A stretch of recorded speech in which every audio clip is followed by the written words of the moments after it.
Welcome back to Grammar Fundamentals for the PSAT. This is Chapter 3, Lesson 22. Today we look at voice, not the sound of your voice, but the way a sentence lines up the doer and the action. A verb can be in the active voice or the passive voice, and learning to tell them apart will make your writing clearer and stronger. Let's start with the active voice. In the active voice, the subject does the action. Take this sentence. The dog chased the ball. The dog is the subject, and the dog is also the doer, the one performing the action. The ball just receives it. Subject does the action, and that is the active voice. Notice how direct and lively it sounds. Now watch the swap. The ball was chased by the dog. The same idea, but flipped. Now the ball is the subject, yet the ball is the receiver, not the doer. The real doer, the dog, has slid to the back in a phrase that begins with by. That is the passive voice. The subject receives the action instead of doing it. So how do you spot the passive voice quickly? It always has two ingredients. First, a form of the verb be, like is, was, were, or been. Second, a past participle, the verb form like chased or sent. Put those together, was chased, and you have a passive verb. Very often, a by phrase tells you the real doer, but sometimes it is left out entirely. Here's the takeaway. The active voice is usually stronger and clearer because it names the doer right up front. So most of the time, prefer active.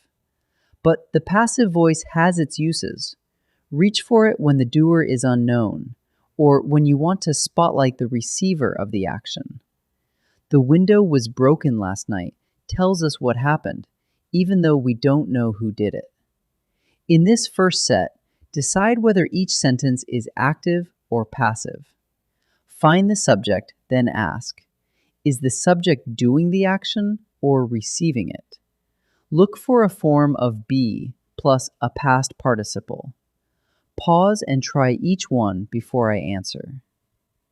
Hipparchus established an observatory in 130 BC. The subject is Hipparchus, and Hipparchus is the one doing the establishing. The subject performs the action, and there's no form of be here, so the answer is active. A new theory was suggested by Copernicus. The subject is the theory, but the theory didn't suggest anything. It was suggested. There's our form of be, was, plus the past participle, suggested, and a by phrase naming the real doer. So the answer is passive. Earth and the other planets orbit the sun. The subjects are Earth and the planets, and they are doing the orbiting. The subject performs the action, with no form of be in sight, so the answer is active. 3 more. Same plan. Find the subject, then decide whether it does the action or receives it. Watch for a form of be plus a past participle, which signals the passive. Pause and try each one. Uranus was found by Sir William Herschel. The subject is Uranus, but Uranus didn't find anything.